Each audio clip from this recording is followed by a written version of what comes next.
Hello friends, welcome to study with Saurabh YouTube channel. आज हम जो झारखंड एसएससी का जो पेपर हुआ था, देखिए दो एग्ज़ाम हुए थे, झारखंड एसएससी सीजीएल और झारखंड एक्साइज। ये दो वैकेंसी है जिसमें झारखंड स्पेशल से प्रश्न पूछे जाएंगे। झारखंड स्पेशल से झारखंड एसएससी में 40 प्रश्न पूछे जाएंगे और जो झारखंड एक्साइज है इसमें 50 प्रश्न पूछे जाएंगे। तो ये पेपर है, पेपर 3 है, जो कि 2019 में हुआ था झारखंड एक्साइज का। ठीक है, इसमें झारखंड स्पेशल से 50 प्रश्न पूछे गए हैं। तो एक सरसरी निगाह में डिटेल एक्सप्लेनेशन के साथ हम जो ये प्रश्न पत्र है उसको देखेंगे और ये देखने का प्रयास करेंगे कि कैसे कैसे प्रश्न इसमें पूछे गए हैं। आप हमारे टेलीग्राम जो चैनल है उससे जुड़ जाएं, JSSC bye study with Saurabh, और उसके बाद स्टडी विद सौरभ ऑफिशियल, ये दोनों चैनल से आप जुड़ जाएंगे। ठीक है, आप मुझसे बात करना चाहते हैं तो टेलीग्राम पे आप यहाँ पे मेरे यूज़र नेम पे बात कर सकते हो। तो चलिए जो पहला क्वेश्चन है उससे वीडियो की शुरुआत करते हैं। ठीक है, तो जो पहला सवाल है कि JEGRS इसका जो विस्तृत रूप है तो ये क्या है, तो Jharkhand online government registry account system. ठीक है, ये एक रजिस्ट्री अकाउंटिंग सिस्टम है जो डिपार्टमेंट जनरेट करता है revenue of for government and association with GRES। ठीक है, GRAS। ठीक है, इसके साथ रेवेन्यू जो जनरेट करता है। उसके बाद जो नेक्स्ट सवाल है कि देश में उत्पादित झारखंड में समग्र जो झारखंड का स्टील उत्पादन भारत में होता है उसमें झारखंड का कंट्रीब्यूशन कितना होता है, तो वो 20 to 25% होता है। और एक बात जान लें कि उड़ीसा जो है वो जो स्टील प्रोडक्शन है उसमें नंबर 1 पे आता है। जो नेक्स्ट सवाल है कि झारखंड का राज्य पशु क्या है, सबसे आसान सवाल हमेशा पूछा जाता है। तो झारखंड का राज्य पशु आपको हाथी मिल जाएगा। यहाँ कुछ इन्फॉर्मेशन है जो आपको देख लेनी है कि झारखंड का जो राष्ट्रीय वृक्ष है वो क्या है, तो वो साल है। साल जो झारखंड का राष्ट्रीय वृक्ष है। उसके बाद स्टेट फ्लावर आपसे पूछा जाए तो स्टेट फ्लावर प्लास है। उसके बाद स्टेट बर्ड आपसे पूछा जाए तो स्टेट बर्ड कोयल है। और स्टेट जो एनिमल है वो कौन सा है, तो स्टेट एनिमल हाथी है। वहाँ पे इसका मैंने जो साइंटिफिक नेम है वो भी वहाँ पे आपको लिखा हुआ मिल जाएगा। ठीक है, झारखंड के बारे में जान रहे हैं तो हमें कुछ यहाँ के इनके बारे में इंफॉर्मेशन जान लेनी चाहिए। तो आप देख सकते हो कि ये झारखंड का ये सिंबल है। ये सिंबल कब जो अपनाया गया, तो ये सिंबल 14 अगस्त 2020 को अपनाया गया। ये सिंबल की कई सारी खासियत हैं जो मैं आपको यहाँ पे दिखाता हूँ। जो इसमें है 60 वाइट सर्किल है, 48 वुमेन फोक डांस कर रहे हैं। ठीक है, उसके बाद 24 जो पलास का पेड़ है वो दिखाया गया और 24 हाथी दिखाए गए हैं। चलिए आपको दिखाता हूँ थोड़ा इमेज जूम करके कि कौन कौन सी चीज़ें कहाँ पे दी गई है। ठीक है, तो जूम कर लेता हूँ, देख लो इतना सही है। तो ये देख रहे हैं, ये अशोक स्तंभ है। उसके बाद यहाँ पे जो सर्किल है ग्रीन पट्टी में ये 60 है। उसके बाद जो वुमेन है वो कितने हैं, वो 48 हैं। उसके बाद जो प्लास है वो कितने हैं, तो प्लास 24 है। उसके बाद जो हाथी है वो कितने हैं, तो हाथी भी 24 है। तो ये संख्या आप याद रखेंगे और ये एक डेट याद रखना है 2016 और 2020, 16 बोल रहा हूँ, 20। और ये संख्याएं याद रखनी है कि जो अंदर में अशोक स्तंभ है, उसके बाद जो स्ट्रिप में वाइट कलर की सर्किल है वो कितनी है, तो वो 60 है। उसके बाद जो वुमेन डांस कर रही है वो कितनी है, तो वो 48 है, जो कि झारखंड के कल्चर को दिखाता है। उसके बाद प्लास का पेड़ है वो कितना है, तो वो प्लास का जो फूल है वो 24 है। उसके बाद जो हाथी है वो कितने हैं, तो वो 24 है। तो ये जो इन्फॉर्मेशन है इसको आप याद रखेंगे। वही चीज़ों को मैंने यहाँ पे लिख दिया। आप जब PDF देखोगे तो इन सब चीज़ों को आप देख सकते हो। ठीक है, उसके बाद जो करंट अफेयर से सवाल था उस समय का, तो ये हमारे लिए इंपॉर्टेंस नहीं रखता है। उसके बाद यहाँ भी आपको करंट अफेयर का ही सवाल पूछा जाएगा तो इंपॉर्टेंस नहीं रखता, हम नहीं देखेंगे।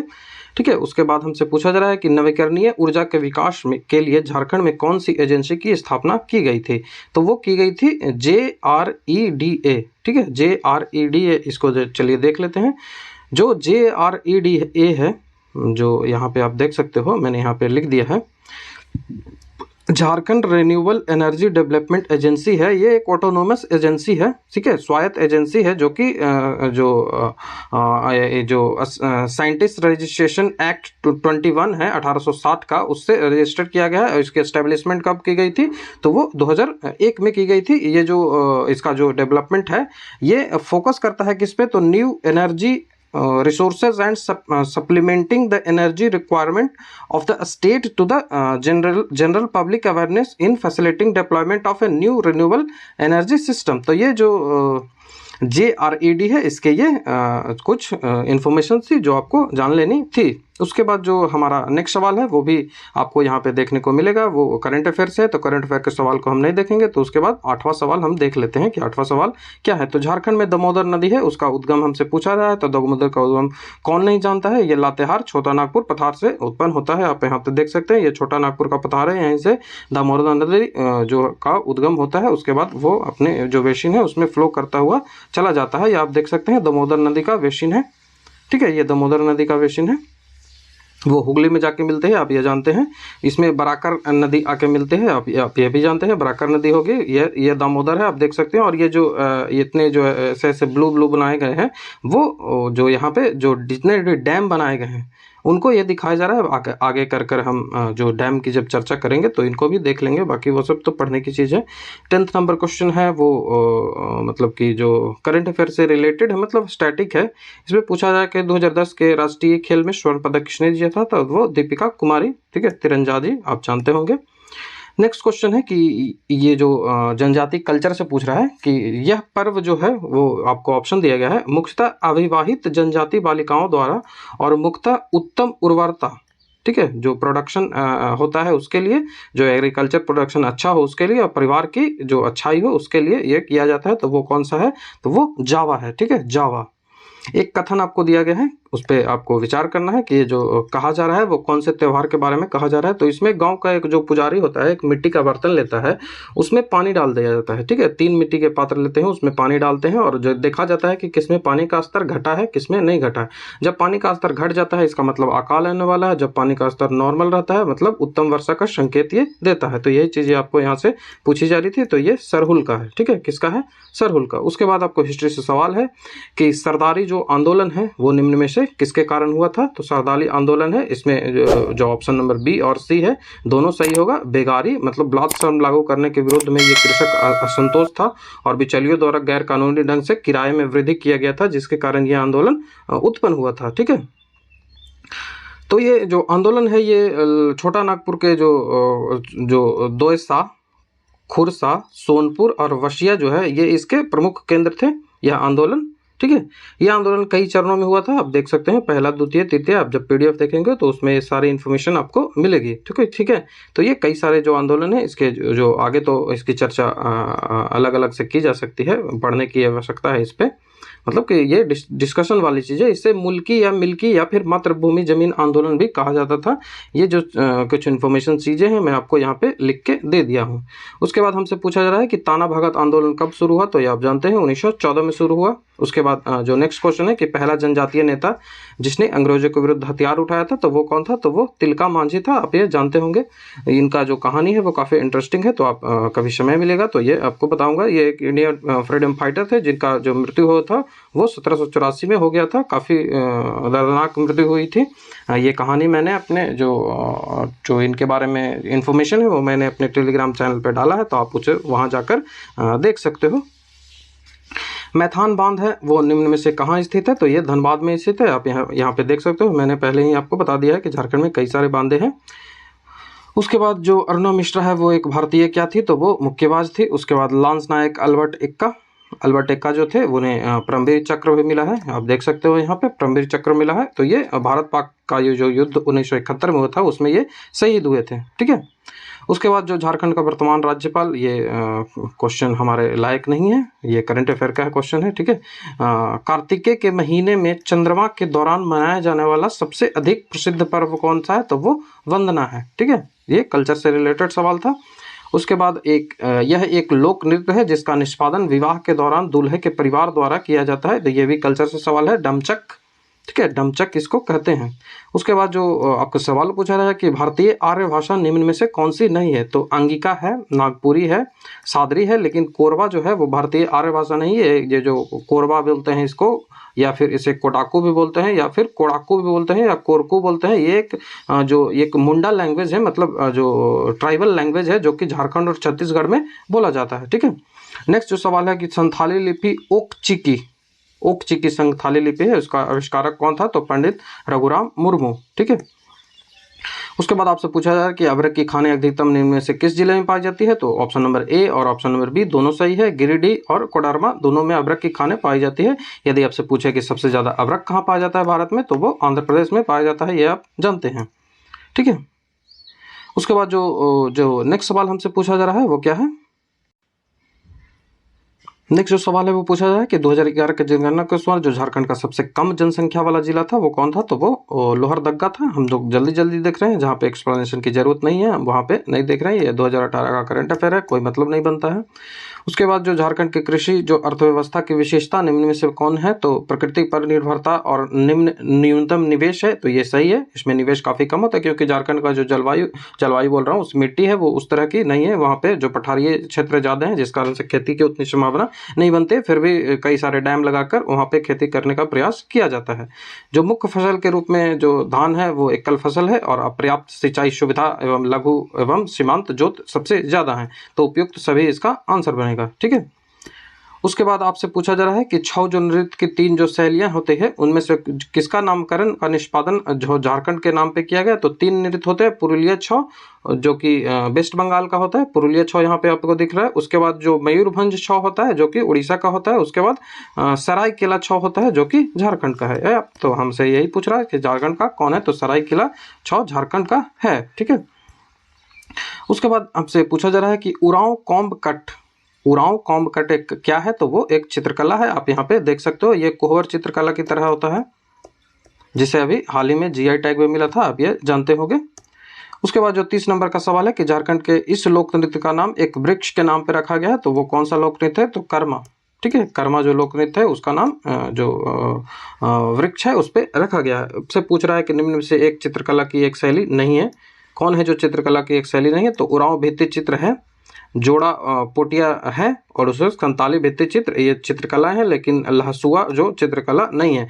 भित्ति चित्र का मतलब होता है, देखिए दीवार पे जो पारा जाता है उसे भित्ति चित्र कहा जाता है। झारखंड भारत के समग्र खनिज संसाधन में लगभग कितना प्रतिशत का स्वामी है, मतलब कितना प्रतिशत वो प्रोडक्शन अकेले करता है, तो वो लगभग 40%। ठीक है, उसके बाद पूछा जाए झारखंड में भारत के निम्न का 26% का आरक्षित भंडार कहाँ है। पूछ रहा है कि ऑप्शन में आपको दिया गया है कि किसका 26% भंडारण भारत में है, जिसका झारखंड में अकेले 26% है, तो वो लौह अयस्क का है। ऑप्शन नंबर सी इसका आंसर बनेगा। उसके बाद जनगणना से सवाल है कि जनगणना के अनुसार झारखंड राज्य का साक्षरता दर कितना था, तो वो 66.41% था। ठीक है, उसके बाद जो कुछ आपको दिए गए हैं जलप्रपात, तो ये जो 3 जलप्रपात हैं, दमसक जलप्रपात, जोन्ह जलप्रपात और पंचभाग जलप्रपात, ये जो बेमेल नहीं है, यहीं इससे रिलेटेड है। लेकिन जो सदनी जलप्रपात है वो यहाँ पे नहीं है, तो ये बेमेल हो जाता है। ठीक है, आपसे एक सवाल पूछा जा सकता है कि जो बूढ़ा बाग जलप्रपात है, मतलब आपसे पूछा है कि झारखंड का सबसे ऊंचा जलप्रपात कौन है, तो वो आप जवाब देंगे क्या, तो बूढ़ा भाग जलप्रपात। ठीक है, तो ये और यहाँ पे कुछ जलप्रपात है जो इंपॉर्टेंट है वो यहाँ पे मैंने दे दिया। हुंटरू सबको जानता है, रांची में स्थित है। दमसक रांची में स्थित है। जोन या गौतम धारा ये भी रांची में स्थित है। तिरु प्रपात ये भी रांची में स्थित है। पुरुंगा प्रपात ये भी रांची में स्थित है। सीता प्रपात रांची में स्थित है। हिरनी प्रपात पश्चिमी सिंहभूम जिला और पंचभाग जलप्रपात जैसा कि मैंने बताया ये खूंटी में स्थित है। ठीक है, अब आपसे एक सवाल पूछा जा रहा है कि जो सिंहभूम ट्रस्ट जोन जो है वो नामक विख्यात 167 किलोमीटर आकार की एक महत्वपूर्ण खनिज का भंडार गृह है, तो ये कौन से जो क्षेत्र है उसमें है, तो ये पूर्वी सिंहभूमि में है, सरायकेला में भी है और पश्चिमी सिंहभूमि में है। तो तीनों ऑप्शन हमारे सही है, तो ऑप्शन नंबर डी इसका आंसर बनेगा, उपयुक्त सही भी।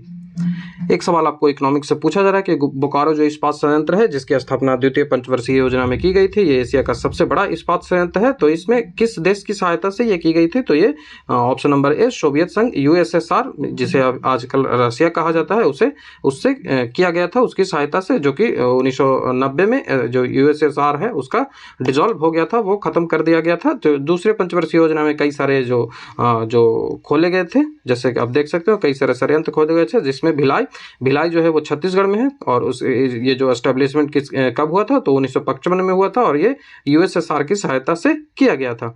उसके बाद रौलकिला है, रौलकिला कहाँ है, तो वो उड़ीसा में है, इसका एस्टेब्लिशमेंट 1953 ईस्वी में जर्मनी की सहायता से किया गया था। उसके बाद दुर्गापुर कहाँ है, तो वो वेस्ट बंगाल पश्चिम बंगाल में है, इसकी एस्टेब्लिशमेंट 1956 में की गई, तो ये ब्रिटेन की सहायता से की गई थी। ठीक है, उसके बाद जो तीसरी पंचवर्षीय योजना में कौन कौन की गई थी, तो तीसरी पंचवर्षीय योजना में बोकारो की गई थी, जो कि झारखंड में स्थित है। 1966 में इसके एस्टेब्लिशमेंट हुआ था और ये यूएसएसआर के सहायता से किया गया था, जो कि हमारा सवाल है। उसके बाद चौथी पंचवर्षीय योजना में जो सलेम है वो किया गया था, विजयनगर है वो किया गया था, विशाखापट्टनम है वो किया गया था। सलेम और विजयनगर दोनों जो है वो कर्नाटक में, एक सलेम जो है वो तमिलनाडु में और विजयनगर जो है वो कर्नाटक में है। याद रखेंगे विशाखापट्टनम आंध्र प्रदेश में है।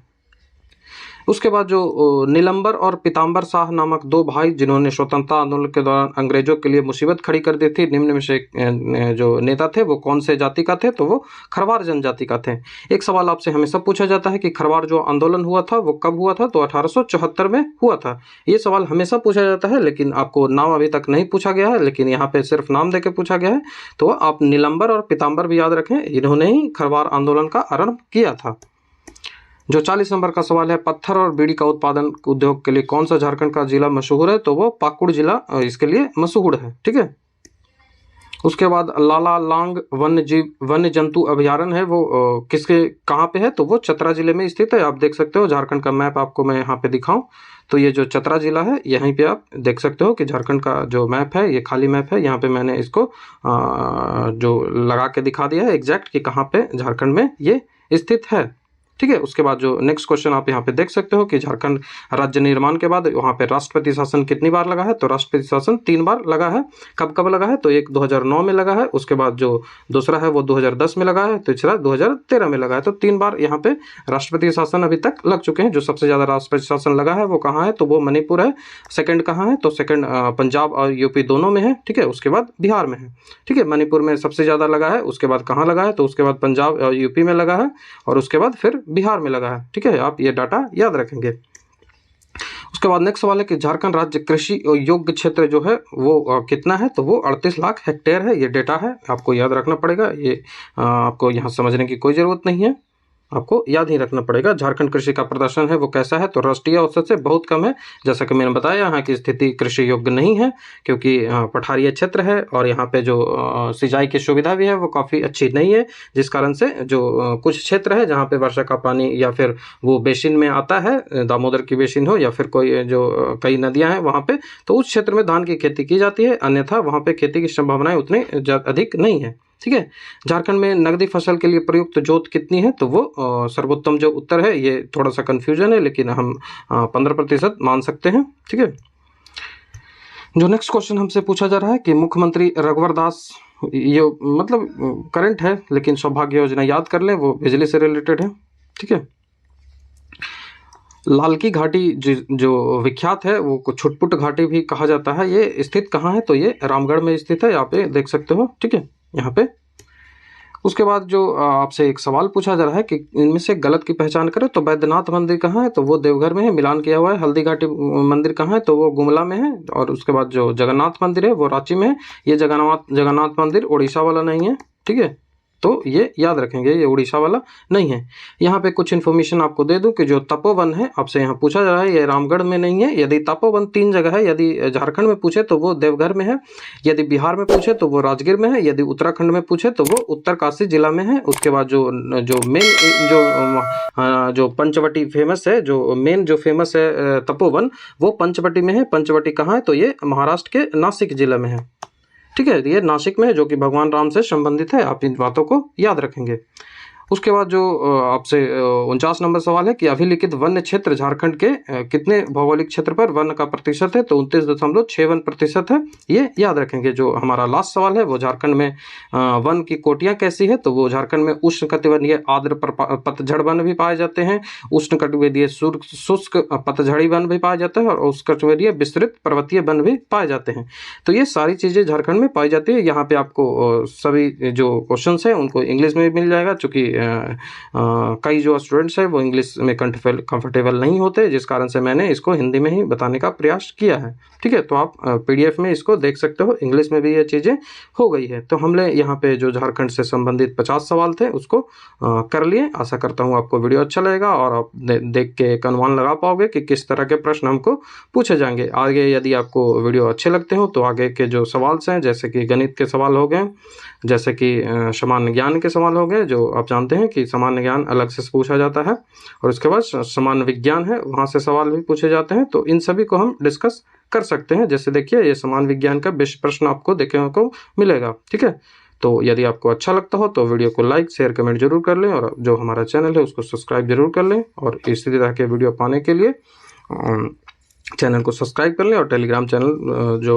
इसको ज्वाइन करना ना भूलें। बाकी वीडियो देखने के लिए थैंक यू।